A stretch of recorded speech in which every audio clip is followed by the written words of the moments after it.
On a cold February night in 2014, in the quiet hills of northern Vermont, a state trooper pulled over on the shoulder of a narrow, two-lane road. The snow had been falling on and off all evening, dusting the pine trees on either side of the road with a pale shimmer under the moonlight. At first glance, the scene ahead of him looked like the start of any routine call: a car, hazard lights flashing faintly in the distance, sitting slightly crooked along the roadside. But the closer he got, the more it seemed like something was very wrong. The vehicle, a silver Honda Accord, was still running. Its headlights cut eerily into the frozen air, illuminating nothing but the endless dark of the Vermont woods. Steam curled slowly from the exhaust, whispering into the night. Both front doors were locked. The driver's seat was empty. Inside, through the frosted glass, the trooper could see a woman's purse sitting upright in the passenger seat. A cell phone rested in the cup holder, its screen glowing faintly as if it had just been used. On the back seat, a child's stuffed toy lay half buried beneath a winter jacket. But there was no driver. And there were no footprints leading away from the car. This was the last known trace of Rachel Price, a 32-year-old mother of two, who just hours earlier had tucked her kids into bed, kissed her husband goodnight, and driven off into the night for reasons that no one would ever fully understand. Today, we're diving into the chilling disappearance of Rachel Price. A devoted mother, a loving wife, and a woman with her whole life ahead of her, who seemingly evaporated into the cold Vermont air. And while her car, her belongings, even her phone were left behind, Rachel herself was never seen again. Was this a planned escape? A chance encounter gone horribly wrong? Or something far more sinister, hidden beneath the ordinary surface of her life? Stay with me as we unravel Act 1 of this story, because what begins with a car left running on the side of the road will soon spiral into one of the most unsettling mysteries this small Vermont town has ever seen. Rachel Price. Rachel Price grew up in Montpelier, the middle child of a large, working-class family. She had always been described by friends as someone who carried warmth like a coat. She wasn't the loudest person in the room, but she was the one you went to when things fell apart. She had a smile that carried easily, and a presence that made people feel safe. By 2014, Rachel was married to her college sweetheart, Daniel, and together they had built a modest but happy life in a small Vermont community. They lived in a two-story clapboard house painted a cheerful yellow, with a swing set in the backyard for their children, 6-year-old Ava and 3-year-old Michael. Rachel worked part-time at the local library, a job she loved because it gave her time with her children while still keeping her connected to the community. Those who knew her remember the way she always recommended books with excitement, always taking time to ask about someone's day. In short, she was the last person anyone would expect to simply disappear. The day she vanished. February 19, 2014, began as an ordinary Wednesday. The snow that had swept through Vermont the night before had slowed, leaving the roads slick but passable. Rachel spent the morning with Michael, running small errands, and picking Ava up from kindergarten in the afternoon. Neighbors later remembered seeing her shoveling the walkway in front of the house just before dinner, waving politely as they passed. At around 6:30 p.m., she and Daniel sat down with the children for a simple meal, pasta and salad. Nothing seemed unusual. By 8 p.m., the kids were in their pajamas. Rachel read them a bedtime story, kissed them goodnight, and tucked them in. At 8:30, Daniel recalled, she made a cup of tea, sat with him on the couch, and watched part of a television show. Then, sometime just before 9 o'clock, she told him she needed to clear her head and was going for a short drive. It wasn't completely out of character. Rachel sometimes went for drives in the evenings, especially in the winter when cabin fever crept in. But this time, she didn't tell him where she was going. She just grabbed her coat, slipped on her boots, and left. It would be the last time Daniel ever saw her. The discovery. Just after midnight, 3 hours after Rachel had left home, a Vermont state trooper on routine patrol spotted her car. It was pulled slightly onto the shoulder of Route 62, about 12 miles from her home. The engine was still running. The position of the car was strange. It wasn't parked neatly, it looked as though it had been hastily abandoned, angled awkwardly toward the ditch. Yet there was no sign of an accident, no damage, no skid marks, no sign of impact. When the trooper tried the doors, they were locked. Inside, he saw her purse, her phone, and her wallet. The phone was still powered on. In the cup holder, there was a half-empty bottle of water. On the back seat was Ava's favorite stuffed rabbit, Mr. Buttons. What he didn't see was Rachel. Even stranger, the snow around the car was undisturbed. There were no footprints leading away from the vehicle. No tire tracks from another car pulling up close by. It was as if Rachel had simply dissolved into thin air. The family's nightmare begins. At 1:15 a.m., police knocked on the door of the Price home. Daniel was groggy, confused at first when they asked if his wife was missing. He told them she had gone out for a drive but should have been home hours ago. When they explained they had found her car still running, with all her belongings inside, Daniel's face reportedly went pale. He rushed to wake up his mother, who lived nearby, to stay with the children, and then drove with officers to the scene.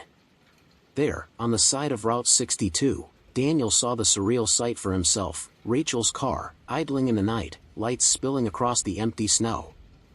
He pressed his hands against the glass, peering inside at her purse and phone, and shook his head. She would never just leave her babies, he told officers. The children, 6 and 3, would wake up later that morning to find their mother gone. The questions. By sunrise, the story spread quickly through the small Vermont community. People were stunned. Rachel was not the kind of person who vanished. She was dependable, steady, devoted to her family. She had no known enemies.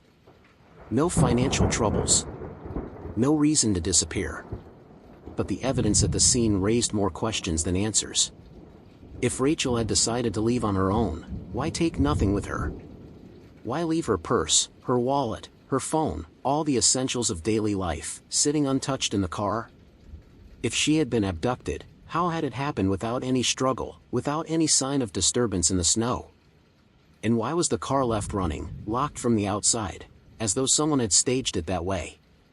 Community shock. Friends and neighbors quickly rallied to search for Rachel. Within hours, volunteers fanned out into the surrounding woods, calling her name, their flashlights cutting across the snow. Helicopters circled overhead, dogs were brought in to track her scent. But the trail stopped at the car. Beyond that point, there was nothing. Rachel's parents, devastated, clung to hope. She's out there somewhere, her mother told reporters, tears freezing in the cold air. She would never just leave. She has 2 babies at home.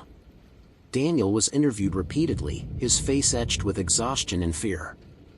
He insisted Rachel had been happy, that their marriage was strong, that there was no reason she would disappear voluntarily. Something happened to her, he said. I just don't know what. In the early days, the disappearance of Rachel Price looked like a straightforward missing person case. A woman went for a late-night drive and never came home. But the more investigators looked into the details, the car, the locked doors, the belongings left inside, the stranger it became. And soon, it would become clear that Rachel's disappearance wasn't just a tragic fluke. There were layers to this mystery that no one in her small Vermont town could have imagined. Because in the days that followed, clues would begin to surface, clues that suggested Rachel's vanishing wasn't random at all. It was the beginning of something far darker. The investigation begins. The morning after Rachel Price's disappearance, the small Vermont town woke to news that felt almost impossible. Word spread quickly from neighbor to neighbor, carried by whispers in diners and posts on community Facebook pages. Rachel's car was found, but she wasn't in it. For many, the first reaction was disbelief. People clung to explanations. Maybe she had walked to a nearby house and gotten help.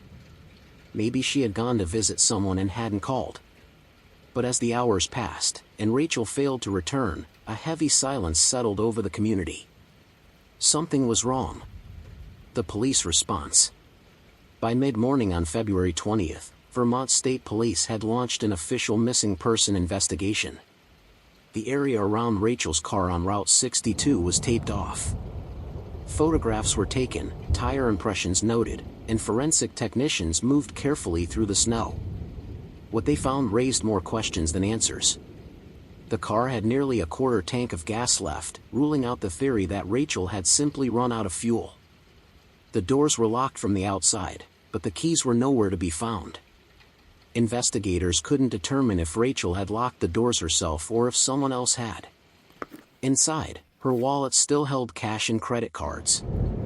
Her cell phone hadn't been turned off, it was powered on, but strangely, it had no recent outgoing calls or texts after 8:41 p.m. The passenger seat held her purse, zipped and untouched, as if carefully placed. And then there was the snow. The night before, light flurries had dusted the area. The thin coating of snow around the car showed only one set of footprints, the trooper's, from when he'd approached the vehicle. No other impressions led away from the car, in any direction. It was as if Rachel had vanished into thin air. The husband question. As with most missing person cases, investigators first turned to those closest to Rachel. Her husband, Daniel, was interviewed extensively. Daniel described the evening leading up to Rachel's disappearance, dinner with the children, watching TV together, and her sudden decision to go for a drive. He admitted it wasn't unusual for Rachel to take short drives at night when she felt restless, but he couldn't explain why she hadn't told him where she was going. When asked about their marriage, Daniel insisted it was solid. "We had normal stresses," he said, "but nothing serious. She was happy. We were planning a summer trip with the kids. She wouldn't leave us." Investigators noted Daniel's genuine distress. He broke down repeatedly during interviews, especially when asked about their children waking up to find their mother gone. Still, police kept him under close watch, because statistically, the spouse is often the first suspect. But if Daniel was involved, why would Rachel's car end up 12 miles away, running, locked, with her belongings inside? The logistics didn't fit. Theories. As news of the case spread, theories began to swirl. 1. Voluntary disappearance. Some speculated Rachel had chosen to leave, perhaps overwhelmed by the pressures of motherhood. But those who knew her rejected this outright. Rachel was deeply devoted to her children. She wouldn't abandon them, her sister told reporters, holding back tears. 2. Abduction. Others feared she had been taken by someone who pulled alongside her car. But the locked doors, the untouched belongings, and the lack of footprints in the snow complicated that theory. How had someone abducted her without leaving any trace? 3. Accident. There was also the possibility Rachel had wandered off into the woods, disoriented, and succumbed to the elements. Yet extensive searches turned up nothing, no footprints, no discarded clothing, no sign of her body. Every possible explanation had holes. The first clue. On the second day of the investigation, police revealed something that deepened the mystery. Rachel's cell phone, recovered from the car, had one strange entry. At 8:41 p.m., roughly 30 minutes before her car was discovered, an outgoing call had been placed to a number not saved in her contacts. The call lasted less than 2 seconds, cut off before it connected. The number, when traced, belonged to a prepaid cell phone that had been activated only a week earlier. And just hours after the attempted call from Rachel's phone, that prepaid line went dead, no further activity, no trace of its owner. To investigators, this was huge. It suggested Rachel had tried to reach someone in the moments before she vanished. But who was on the other end? And why did that number disappear so suddenly afterward? The community search. As police pursued the lead, the community mobilized. Hundreds of volunteers combed through fields, woods, and frozen riverbanks. Flyers with Rachel's face appeared on telephone poles, in grocery stores, and taped to church doors. Candlelight vigils were held on the steps of the library where she had worked. But every day that passed without answers deepened the dread. Parents clutched their children tighter at night. People locked their doors earlier, glancing nervously at the empty stretches of road that crisscrossed Vermont's countryside. Rachel's case was no longer just about a missing mother, it was a shadow that fell over the entire town. Strange reports. Then came the strange reports. Several locals claimed that on the night Rachel disappeared, they had seen a silver SUV parked along Route 62, not far from where her car was found. One witness described its headlights flickering, as if the driver were signaling. Another claimed they saw a man standing outside the SUV, smoking, watching the road. But when police canvassed the area, no surveillance footage captured the vehicle. And no one could provide a license plate number. The SUV became another puzzle piece, tempting, but impossible to place. The pressure. By the end of the first week, investigators faced mounting pressure. Rachel's family appeared on local news, pleading for information. Daniel's voice cracked as he begged whoever had her to let her come home. "Her babies need her," he said, tears streaming down his face. The story spread beyond Vermont, drawing regional and national attention. Online forums lit up with speculation, amateur sleuths dissecting every detail, the running car, the locked doors, the mysterious phone call. And through it all, one chilling fact remained: Rachel Price had simply vanished. But then, just as hope began to fade, investigators received a tip that changed everything. A hiker, 3 towns over, reported finding something unusual in the woods, a torn scrap of fabric, half buried in the snow. It matched the description of the coat Rachel had been wearing the night she disappeared. And clinging to the torn edge of the fabric was blood. The forest clue. The discovery of the coat fragment jolted the investigation. Until that point, there had been no physical evidence tying Rachel Price to any location beyond her car. But now, here, 3 towns over, deep in a wooded hiking trail, there was something tangible. Something that shouldn't have been there. Vermont State Police immediately sealed off the area. Search teams swept through the dense woods, combing the ground inch by inch. The forest was quiet, the air sharp with winter cold, branches heavy with snow. Every broken twig, every indentation in the ground was photographed, measured, and logged. At the center of it all lay the torn scrap of fabric, a piece of Rachel's navy blue winter coat, snagged on the rough bark of a tree. A smear of dark red stained its edge.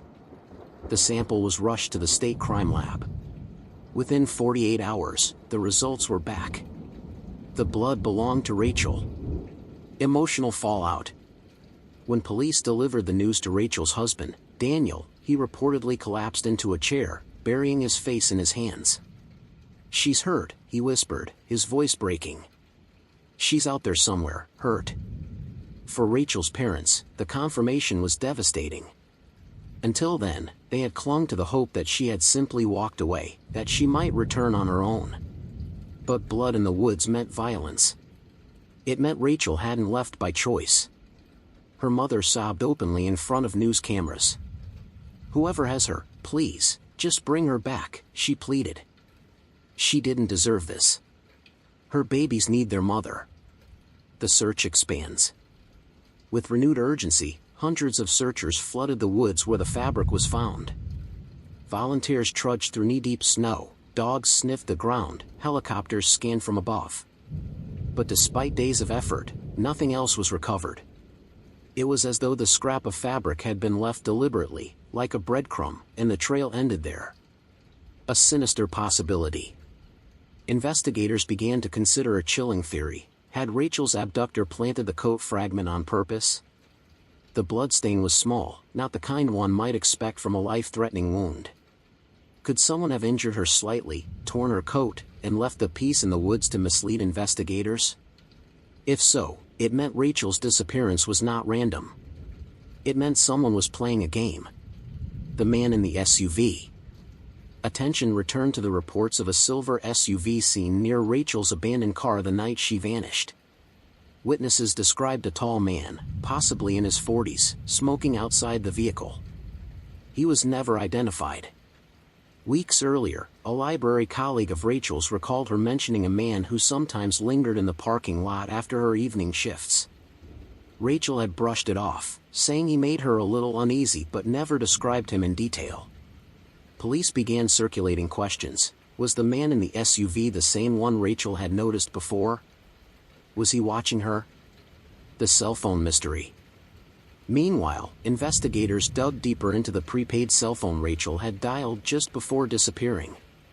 the number's records revealed little. Activated at a convenience store and bar, used briefly, then abandoned. But surveillance footage from the store showed something interesting.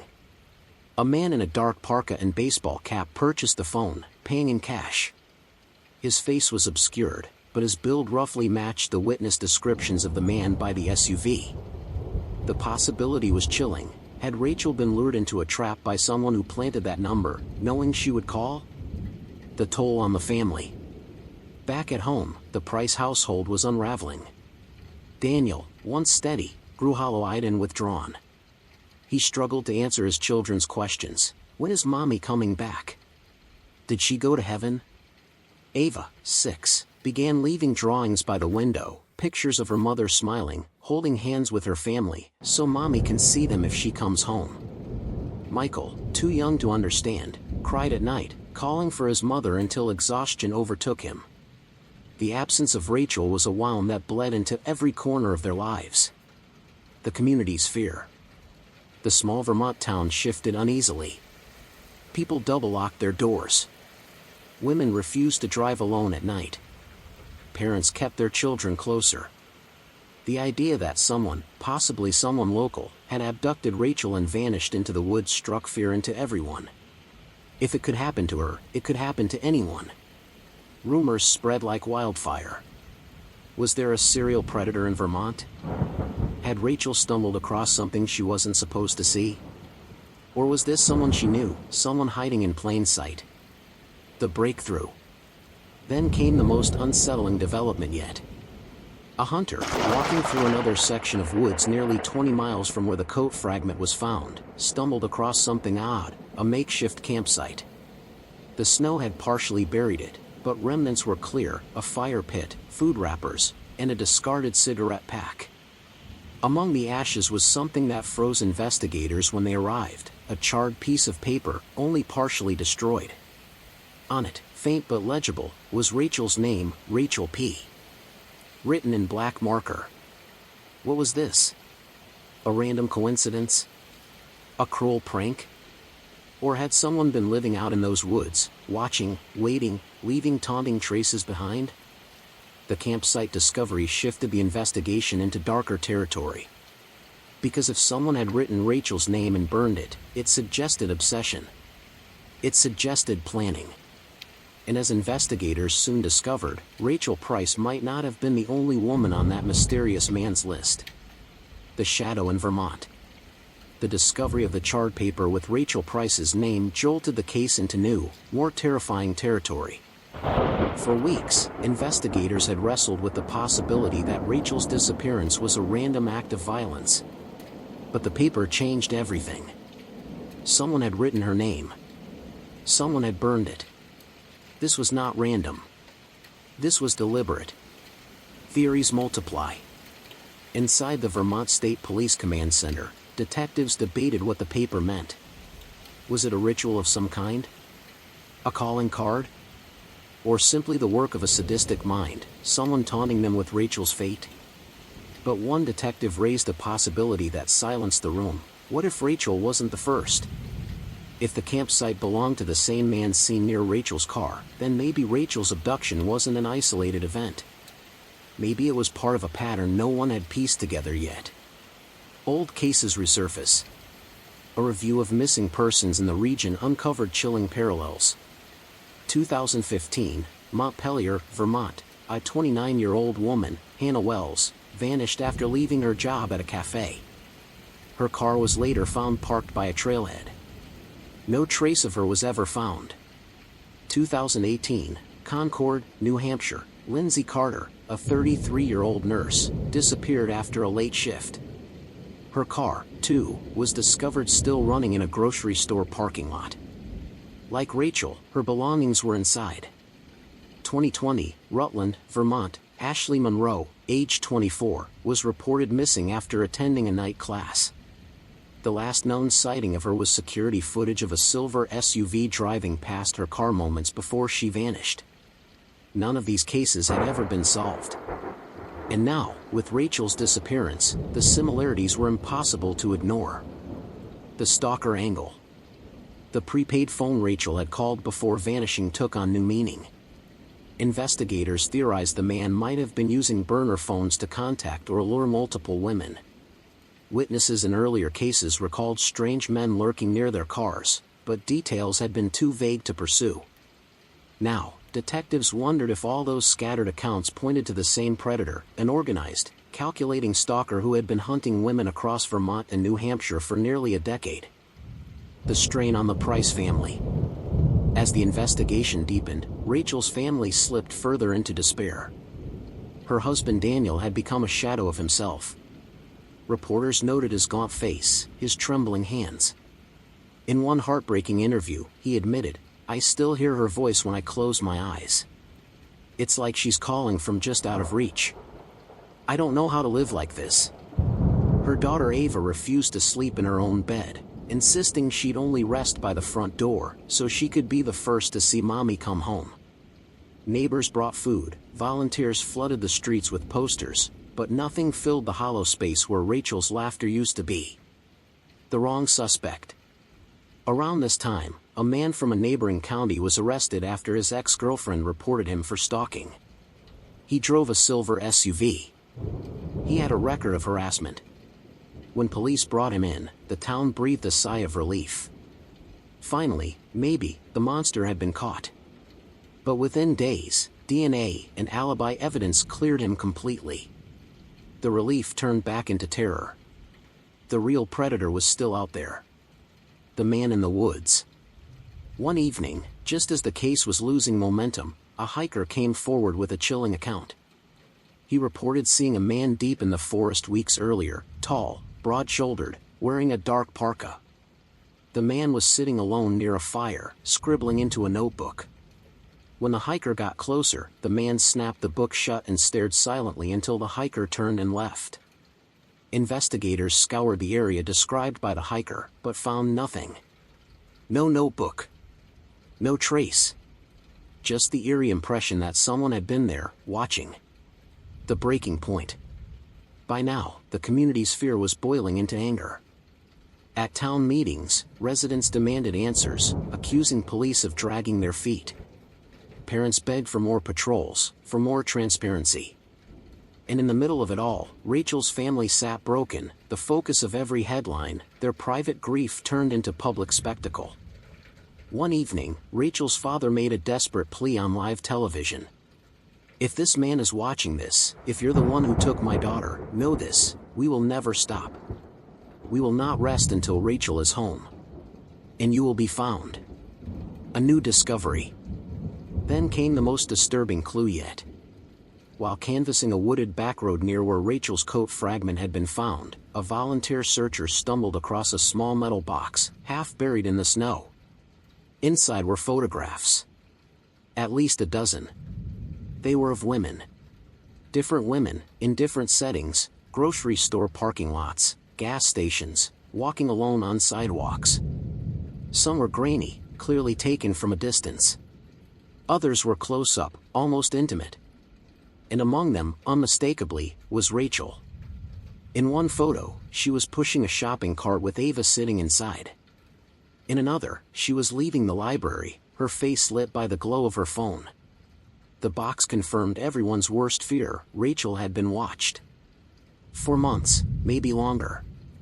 But it was the final photograph in the box that rattled investigators most. It wasn't Rachel. It was another woman. The picture had been taken just days earlier.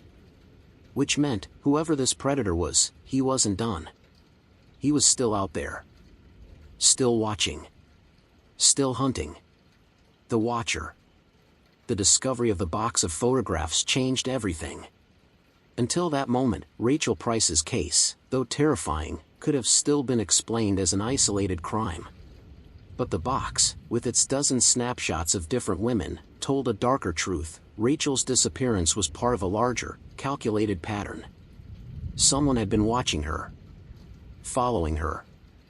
Studying her. And she wasn't the only one. Building the profile. The FBI was formally brought into the investigation. Their profilers began piecing together the habits of the man now being called the Watcher. This was someone patient, organized, deliberate. He was not acting on impulse. He had stalked Rachel, taken pictures, and likely done the same to other women. The fact that he left behind evidence, a coat fragment, a campsite, the box, suggested not carelessness, but intent. He wanted investigators to find these things. He wanted to show them how close he was, how much control he held. This wasn't just about abduction. It was about power. The family in freefall. Meanwhile, Rachel's family was unraveling. Daniel Price, her husband, had stopped attending search efforts. Friends said he barely ate or slept, spending hours staring at the last text Rachel had sent him, a simple, "Be home soon" red heart. Her mother was hospitalized briefly after collapsing during a candlelight vigil. Her father, once strong and stoic, now trembled each time a phone rang, terrified it might be the call, either to tell him Rachel had been found, or that she never would. And her daughter, Ava, began having nightmares. She would wake screaming that the man was outside, watching through the windows. A near miss. Then, another chilling incident rattled the community. A 27-year-old schoolteacher named Melissa Jordan, who lived just one town over, reported being followed after leaving a late-night shift at a diner. She noticed headlights tailing her as she drove home. The vehicle matched the description, a silver SUV. Melissa called 911 in a panic. A patrol car intercepted, but the SUV sped away into the night. When officers checked Melissa's driveway later, they found something lodged under the wiper of her car, a single Polaroid photograph of her walking into the diner earlier that evening. The Watcher was still active. Fear boils over. By now, the entire region was living in fear. Women refused to drive at night. Stores reported selling out of locks, alarms, even firearms. Local news ran nightly segments on the case, speculating endlessly about who the Watcher might be. Was he a drifter? A local hiding in plain sight? Someone trusted, like a coach, a teacher, a coworker? Every man in town became a suspect in the eyes of his neighbors. The FBI's trap. Desperate to catch him, the FBI staged decoys. Female agents drove alone at night, parked in empty lots, walked across dimly lit streets, waiting, hoping the Watcher would take the bait. For weeks, nothing happened. The Watcher seemed to vanish, as though he could sense the trap. But then, one night, surveillance cameras at a remote trailhead captured something. A tall man, dressed in a dark parka and cap, stood by a silver SUV. He wasn't breaking in, wasn't attacking.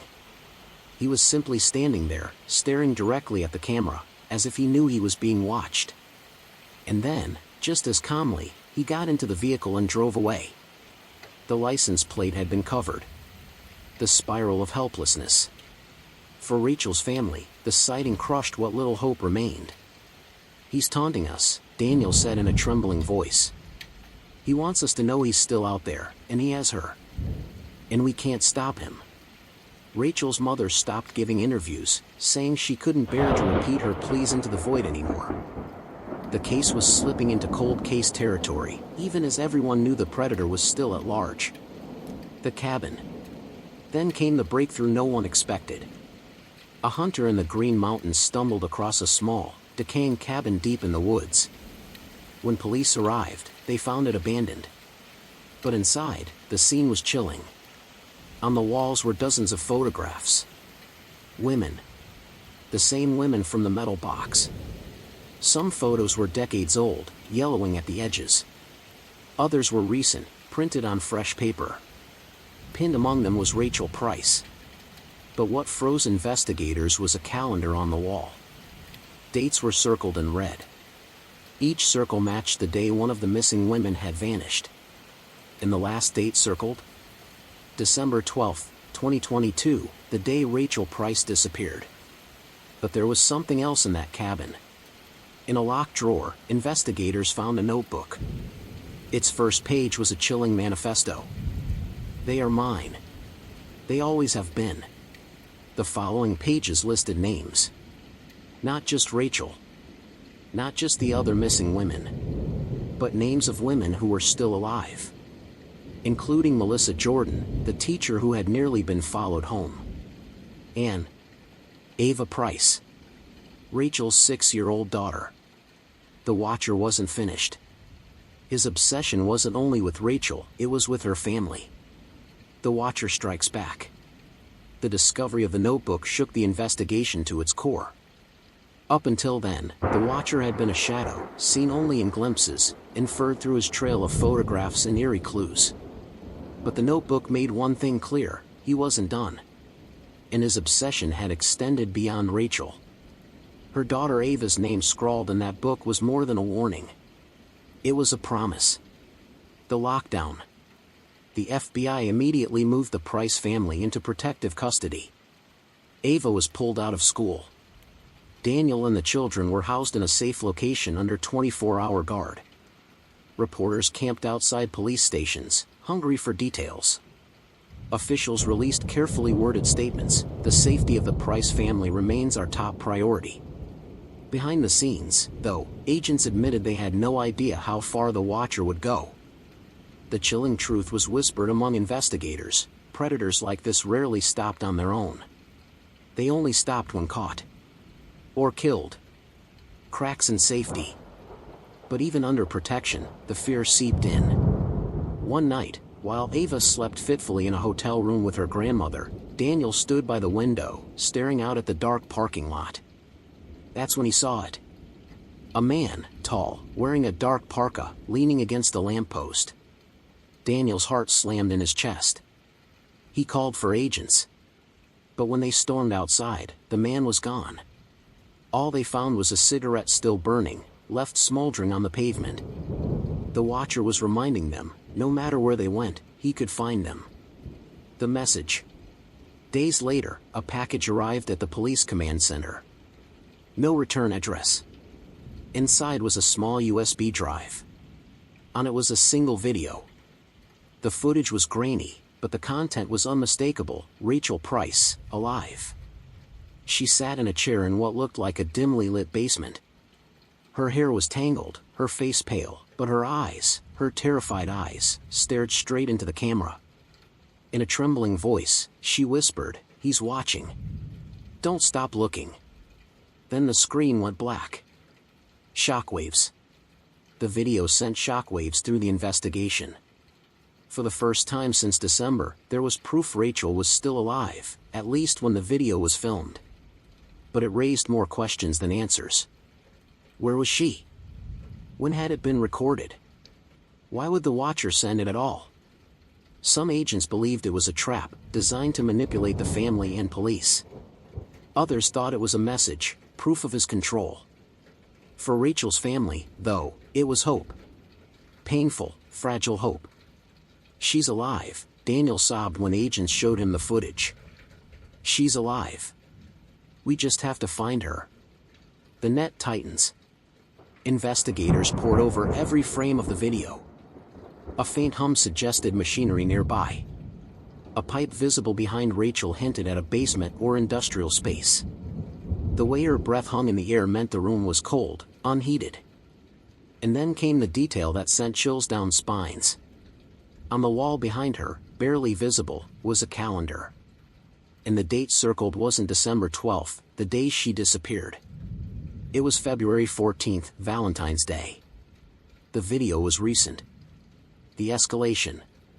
But the Watcher wasn't done taunting. The very next day, a local woman jogging on a wooded trail reported being followed. When deputies arrived, they found boot prints in the snow, leading into the trees, then vanishing.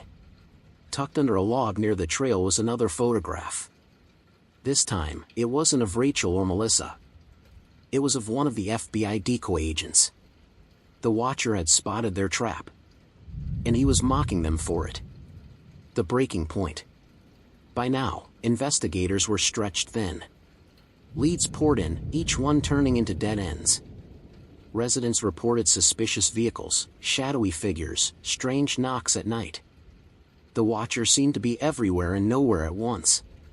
Meanwhile, Daniel Price began to spiral. Protected or not, he felt hunted. He confided to a friend, if they don't find him, he's going to take her too. He's going to take Ava. Daniel even begged the FBI to let him act as bait, to walk the streets at night with his daughter's photo in hand, daring the man to come for him. The FBI refused. But the desperation in his eyes said it all. He no longer trusted anyone to stop the Watcher. The breakthrough. Then, a tiny detail cracked the case open. A tech analyst reviewing the USB video noticed something unusual in the audio, a faint chime in the background. After hours of isolating it, the sound was matched to a very specific source, a freight elevator alarm. Investigators narrowed the possibilities to abandoned industrial buildings in the region. Dozens of searches turned up nothing, until a team descended on an old paper mill just outside Montpelier. There, in the bowels of the building, they found signs of recent activity: cigarette butts, food wrappers, a chair. But no Rachel. The note. What they did find chilled them to the bone. Pinned to the chair with a knife was a handwritten note. "You're getting closer. But you'll never be fast enough." And at the bottom, in block letters, Ava. The message was clear: Rachel's abduction had been only the beginning. Now, the Watcher was escalating his game, shifting his focus from mother to daughter. The FBI knew they were running out of time. Because the Watcher wasn't just hunting anymore, he was preparing to strike again. The endgame. The note pinned to the chair in the abandoned paper mill was more than taunting, it was a countdown. The Watcher had shifted focus. And the new target wasn't Rachel anymore. It was her 6-year-old daughter, Ava. The FBI knew they had run out of time. The trap. Within hours of the discovery, agents swarmed Montpelier. Schools were locked down, bus routes altered, plainclothes officers shadowed the Price family's every move. The town bristled with surveillance vans and unmarked cars. But even as the FBI spread out, they felt the predator's presence. They weren't hunting him, he was luring them. And then, late one evening, a report came in. A silver SUV had been spotted parked along a snow-covered logging road just outside town. No driver in sight. Agents descended in force, weapons drawn. Inside the SUV, they found something that made every stomach drop. On the back seat was a child's backpack. Pink. Small. With Ava's name stitched into the fabric. But Ava was safe. She was with her grandmother under protection, miles away. This wasn't a kidnapping. It was a message. The chase. Moments later, headlights flared deep in the trees. The Watcher's SUV roared to life and tore down the frozen backroads. FBI units gave chase, sirens wailing, tires skidding over ice. For nearly 20 minutes, the convoy raced through the Vermont woods, weaving around sharp bends, dodging branches and snowdrifts. Finally, the SUV skidded off the road and into a ditch. Agents swarmed, weapons raised. But when they pulled open the door, the driver's seat was empty. The Watcher had vanished. Again. All that remained was a cassette tape left on the passenger seat. The tape. Back at command, the tape was played. Rachel's voice filled the room. "Please, if anyone hears this, my name is Rachel Price. I don't know where I am. I don't know how long I've been here. Please, find me. Please don't let him hurt my daughter." Her sobs echoed into silence. Then, another voice cut in. Male. Low. Calm. "They never listen. They never look until it's too late. You all failed her. And you'll fail the others. Because I am everywhere. And I will always be watching." The tape clicked off. The final discovery. 2 days later, a search party combing the forest near the crash site made a grim discovery. Buried shallow in the snow, in a clearing marked by cigarette butts and a burned-out fire pit, they found human remains. DNA testing confirmed what everyone feared: it was Rachel Price. Her body showed no signs of gunshot or stabbing. Instead, investigators determined she had died of hypothermia, left in the cold to slowly fade, alone. It wasn't quick. It wasn't merciful. It was calculated. The Watcher hadn't killed her with his hands. He had abandoned her, knowing the cold would finish what he started. And with her death, he had left one final wound, No closure, no justice. Just silence. Aftermath. The news shattered the Price family. Daniel, clutching Rachel's wedding ring, returned from the medical examiner, wept openly in front of cameras. "She deserved so much better," he said. "My children deserve their mother." And he took her away.